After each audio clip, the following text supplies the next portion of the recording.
La première fois qu'on a fait la première réunion de networking, il y a des personnes qui étaient dehors, tellement il n'y avait pas de place, et donc on est content de tout l'intérêt qu'a ce genre de réunion. Mais bien que moi, ça fait 16 ans que je suis en Israël, je suis dans un milieu très israélien, mais c'est sympa aussi de rencontrer un peu des francophones. Donc moi, je vais vous parler avec Nathalie, je vais vous donner quelques conseils pour booster votre business grâce à Internet. Maintenant, j'aimerais bien comparer en fait le business Internet par rapport à si vous aviez une maison. Si vous avez une maison, vous venez de rentrer dans une nouvelle maison, vous n'allez pas commencer à rentrer maintenant dans chaque magasin, aller prendre, ah tiens, ça m'intéresse, je prends ça, et vous allez avoir une maison qui ressemble un peu à n'importe quoi, qui n'a pas été vraiment réfléchie. En fait, en général, quand vous commencez à vouloir emménager une maison, vous allez commencer par réfléchir. Vous allez réfléchir au design que vous voulez, à l'ambiance que vous voulez, aux couleurs que vous voulez. Sur chaque chambre va avoir une couleur ou une ambiance différente. Chaque matériau, vous allez réfléchir avant d'aller au magasin. Et en général, ce que je vois malheureusement sur Internet, c'est que les personnes commencent à courir. Voilà, on m'a entendu, tiens, j'ai entendu qu'il fallait faire Facebook, alors hop, je prends Facebook, tiens, site Internet, je prends Internet. Sans vraiment se poser, réfléchir à quel est leur but, quelle est l'image qu'ils veulent sortir, quel est le moyen et quels sont les meilleurs médias qui peuvent être utilisés. Parce que Facebook, ça peut être très bien pour une société, mais peut-être qu'elle peut être bien pour une autre, par exemple, qui n'a pas un très bon service clientèle, et finalement, le Facebook, c'est en fait des personnes qui se plaignent. Donc, il faut vraiment savoir utiliser chaque média et chaque outil vraiment au meilleur, et chaque société. Donc, c'est en fait ce qu'on fait, nous, avec Nathalie, c'est notre société, en fait, on a beaucoup de projets ensemble, on va voir les sociétés, on essaye déjà, la première réunion, c'est déjà réfléchir à leur but, quel est leur public cible, quel est leur moyen. C'est ce que Nathalie fait de façon extraordinaire, elle va vous l'expliquer. Donc maintenant, ce qu'on va faire, c'est essayer, en fait, en général, ces réunions, on fait au moins 1 heure, 2 heures, on va essayer en 20 minutes, 20-30 minutes, de vous expliquer, de vous faire ça vraiment très rapidement. 20 minutes, on nous donne. Donc, pour que vous puissiez ne pas regarder juste nos beaux yeux, mais sortir avec quelque chose de concret, on va vous distribuer un petit formulaire, et vous allez pouvoir faire un point sur votre activité sur Internet. Vous allez voir si vous avez vraiment réfléchi à toutes les questions qu'il fallait se poser avant de le créer, et si vous n'avez pas réfléchi, c'est pas grave, on pourrait changer tort qu'aider. Maintenant, comme on est des femmes qui aimons un peu tout ce qui est concret, on a décidé de prendre un exemple concret. On a choisi un mitnader, un volontaire qui est ici présent, grâce à Dieu, Michael Teller, qui a une société, de chauffage, comme vous avez pu l'entendre. Donc en fait, on a un peu analysé on a analysé son activité sur Internet.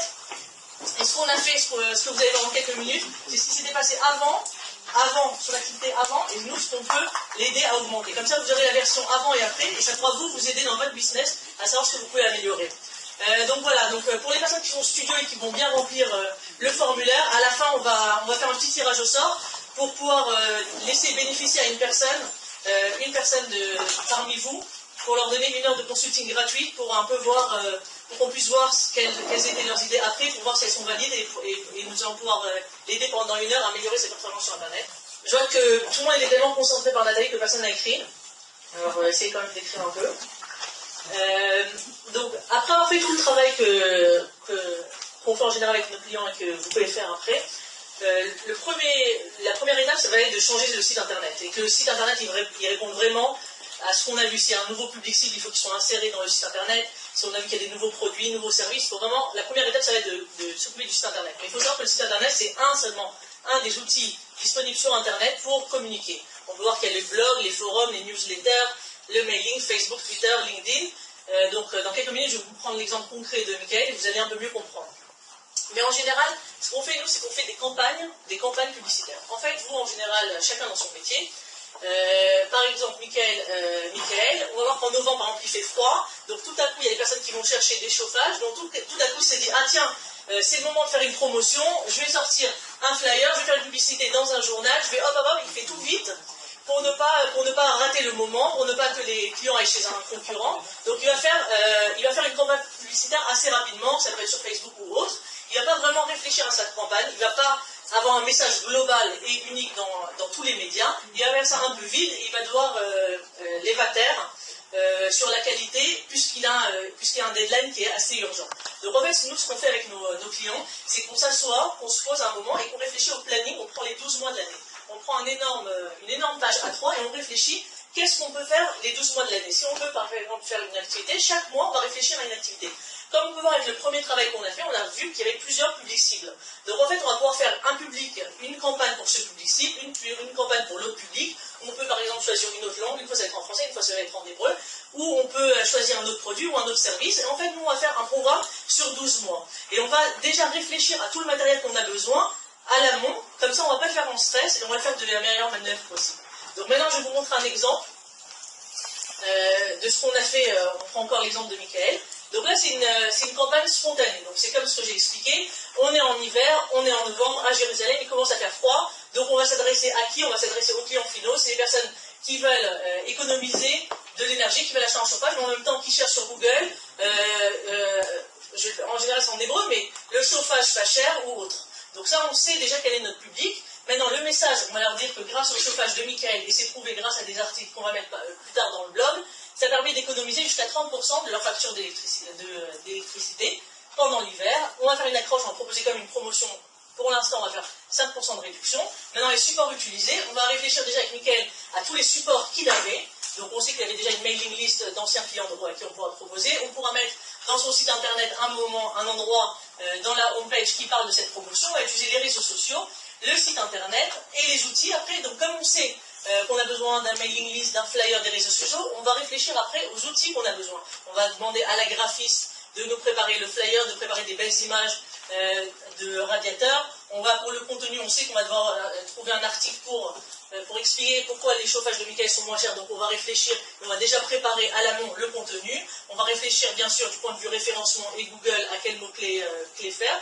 Donc nous on va faire tout en général où on explique aux clients comment faire. On réfléchit vraiment pour avoir le meilleur moyen, parce qu'en fait les gens en général je vois qu'ils essayent, ils vont faire, surtout sur Facebook, ils essayent, mais en fait ils ne sont pas vraiment concentrés sur le message et sur leur but, et donc c'est pour ça que c'est bête. Après ils disent ça marche pas, c'est pas que ça marche pas, c'est que ça a mal été réfléchi à l'amont, et ça a mal été fait.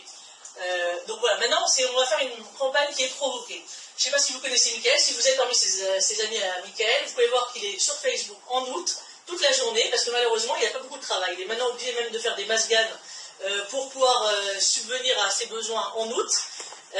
Alors ce qu'on a dit, c'est qu'on va réfléchir comment lui trouver des clients en août.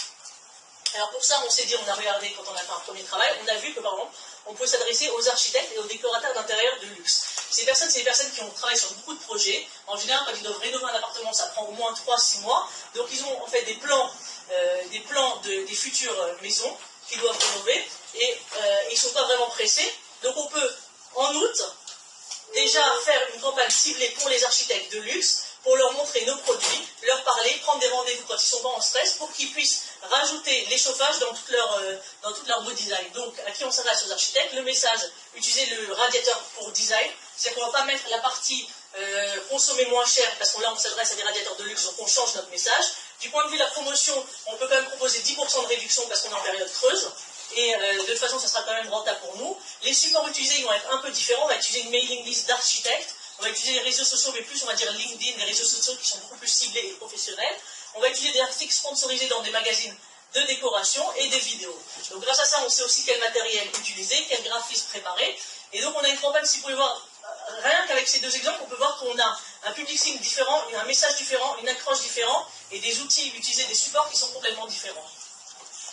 Alors maintenant, c'est très sympa tout ça, mais son but, c'est pas, même si on lui dit voilà, on a travaillé 100 heures, 200 heures, je sais pas, ça va pas, hein, 200 heures sur son activité, même s'il y a beaucoup de notoriété, qu'est-ce qu'il veut à la fin? Michael, il veut que ces emails qu'ils entendent ding ding ding, qu'il y ait des emails qui arrivent et que son téléphone sonne. Donc pour ça, qu'est-ce qu'on fait? On fait une landing page, on fait une page d'atterrissage en français. C'est-à-dire qu'on va faire une page où on va parler, où on va montrer l'accroche moins 10%, mais ce qui est le plus important ici, c'est qu'il y a un formulaire. Les personnes, s'ils veulent nous rencontrer ou ils veulent plus d'informations, ils doivent remplir leur renseignement, ils doivent remplir leur nom, leur numéro de téléphone, leur email, et après, Michael, comme il y a un super commercial et il sait très bien, il y a un très bon contact avec les clients, dès qu'il aura ses coordonnées, il sait qu'il va fermer au moins 4 ventes sur 5. Donc dès qu'il a 4 appels, il sait qu'il va, sur 5 appels, il sait qu'il va en fermer 4 grâce à ses produits qui sont très bons et son commercial qui est très bon. Donc ce qu'on va faire... Encore plus de honte. Vas-y Dan, vas-y. n'avez pas vu depuis 10 ans. Moi, je me présente. Après. On voit que c'est un guide. Hein. Donc voilà, l'essentiel, en fait, tout ce qu'on va faire, c'est qu'on va créer une landing page. On va voir que c'est une partie de son site internet. Donc son site internet, après vous pourrez voir les super pages qu'il a, c'est thermostyler.co.il. Et en plus, on va faire /promo-id. En fait, on a prévu un URL, une adresse internet qui est spécifique pour cette landing page. Et maintenant, toute la promotion qu'on va faire, on va la faire que tout le monde, que même le support Facebook va arriver ici, comme vous allez voir dans quelques minutes. Donc dans Facebook, là on a pris un exemple de ce que faisait Mickaël avant, donc c'est très sympa, il a mis une photo, il a marqué Matlé Magavote, donc c'est très sympa. On peut voir qu'il a 2 personnes qui ont aimé sa photo, c'est très bien, il a créé l'interaction, il y a 2 personnes qui ont aimé ça, mais est-ce que ça l'a aidé à vendre? Est-ce qu'il a eu les numéros de téléphone de ces personnes? Est-ce qu'il peut les contacter? C'est un peu plus compliqué sur Facebook.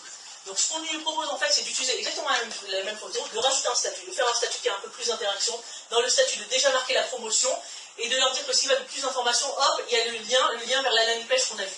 Comme ça, si les personnes sont intéressées, ils cliquent dessus, ils arrivent dans la landing page, ce qui permettra à Mickaël de pouvoir les contacter et pas juste voir super sympa, j'ai deux fans en plus. Maintenant sur Twitter, c'est la grande mode en Israël, ça arrive un peu en retard en Israël. En France, moi la plupart de mes clients ils sont en France et grâce à Twitter j'ai énormément de clients. Donc Mickaël s'est dit tiens, il faut utiliser du Twitter, mais il ne savait pas vraiment comment l'utiliser. Twitter, c'est du micro-blogging. Il faut vraiment écrire court. Vous avez 140 caractères pour mettre votre message. Donc il faut savoir l'utiliser de façon vraiment concentrer le message. Donc en fait, ce qu'il a fait, c'est qu'en fait, il a relié Facebook. Donc à chaque fois qu'il y a une annonce qui est sur Facebook, hop, elle apparaît aussi sur Twitter. Donc c'est pour ça que vous pouvez voir, vous voulez optimiser, ça s'arrête en plein milieu. C'est pas l'idéal pour Twitter. En fait, pour Twitter, il faut réfléchir et créer un statut qui est concentré sur Twitter et que dedans, dans la URL, il y a déjà le URL vers la landing page. Maintenant, Twitter, il faut s'y connaître, il faut savoir comment parler sur Twitter. C'est beaucoup plus dynamique, il faut écrire pas que un tweet, il faut en écrire plusieurs. Donc là, par exemple, c'est un exemple de ce que nous, on aurait fait et ce qu'on va faire pour qu'il obtienne aussi des leads grâce à Twitter. Maintenant, LinkedIn, sur la Cavone, Mickaël il a fait un profil personnel, un profil professionnel sur LinkedIn, donc donc LinkedIn c'est un réseau social professionnel, je pense que la plupart des personnes connaissent, mais ça marche aussi comme Facebook, c'est-à-dire plus vous avez de contacts et de réseaux, et vous avez une possibilité de rajouter des statuts. En fait, ces statuts sont vus dans le fil d'actualité des personnes comme un statut d'un fil d'actualité de Facebook, par exemple. Donc, plus vous avez de personnes, donc par exemple, il y a une possibilité de rajouter des statuts, comme vous le faites sur Facebook, il y a bidou la même chose sur LinkedIn, vous avez une possibilité de rajouter des statuts. Donc, nous, on va utiliser en fait le profil de LinkedIn de Mickaël qui est déjà très bien fait, et on va rajouter des liens vers l'article qu'il va écrire, on va rajouter des liens vers une vidéo, on va rajouter des liens vers la landing page. On va utiliser aussi LinkedIn pour d'autres moyens. On va utiliser aussi, on peut envoyer un email personnalisé à tous les architectes. Il y a une possibilité de faire une recherche assez approfondie sur LinkedIn pour pouvoir trouver tous les architectes qui habitent en Israël et pour leur envoyer un email personnalisé avec un lien vers la landing page. On va aussi utiliser les groupes de LinkedIn. Sur LinkedIn, il y a des groupes de designers et des groupes de personnes qui aiment, et même en Israël, qui aiment les décorations. Donc on va pouvoir mettre notre message et notre promotion aussi sur ces groupes. Et aussi on peut faire aussi la promotion LinkedIn Ads, c'est aussi la promotion comme sur Google AdWords. Donc il y a énormément de moyens, peut-être qui vous sont nouveaux, et qu'il faut savoir qu'ils peuvent être utilisés, surtout quand c'est une publicité ciblée comme ce qu'on a fait. Maintenant sur YouTube, pour l'instant Mickaël n'a pas de YouTube, là quand il va dans quelques minutes s'engager et signer, donc on peut voir que... ah non, ça y est, il est déjà signé, hein, on gueule. On peut voir ici, moi j'ai cherché Trimoum, Marie Trimoum en ivrite sur YouTube, on peut voir qu'il y a déjà assez de concurrents, mais t'inquiète pas, dans quelques semaines, ils seront déjà plus là tes concurrents, donc c'est important d'utiliser... Merci d'être venu. Non. Moi je suis pour que tu continues encore pendant 2 heures. Mais chacun de ces personnes doit parler au moins 30 secondes. Voilà, dans 3 minutes on finit. Voilà. 3 minutes. 2 minutes. 2 minutes, ok. Donc YouTube c'est un moyen qui est très intéressant. Les vidéos c'est quelque chose qui marche de plus en plus. Les personnes n'ont pas le temps de lire. Donc les vidéos, si vous faites des clips vidéo, comme je peux voir qu'il y a certains des personnes qui sont ici, que je vois un message vidéo, ils passent de façon beaucoup mieux. Donc c'est utiliser YouTube. Et là, YouTube, c'est pas juste faire une vidéo sur YouTube, c'est l'insérer dans le site, dans Facebook, dans LinkedIn, dans la landing page. Donc il y a énormément de choses qui peuvent être faites. Maintenant, ce qui est important aussi, c'est de rajouter la campagne offline. C'est-à-dire qu'il va continuer à faire des flyers, il va continuer à faire de la publicité dans Israël, ailleurs, ou dans Maariv, ou dans Yediot Aharonot, ou dans le petit hebdo, ou dans d'autres supports. Et ce qui est important, c'est d'utiliser ces supports et de rajouter un lien vers pour pouvoir mesurer aussi l'activité de savoir quel a été l'impact aussi de ces flyers et de toute l'activité en online. Donc pour ça, on peut rajouter le lien, la URL vers la landing page qu'on a créée. On peut rajouter aussi un QR code pour les personnes qui ne veulent pas écrire le URL. Hop, ils ont qu'à scanner, vous pouvez scanner, vous verrez où vous arriverez. Donc c'est aussi des moyens qui peuvent être utilisés parce que c'est très important aussi quand vous mettez de l'argent dans la publicité papier, il y a une possibilité de les mesurer, et donc c'est important de la mesurer. Maintenant, ce qui est très important, c'est de mesurer l'impact d'une campagne. Et ce qui est sur Internet, ce qui est bien, c'est qu'on peut mesurer. Tout mesurer. Non, je mets tout, c'est tout.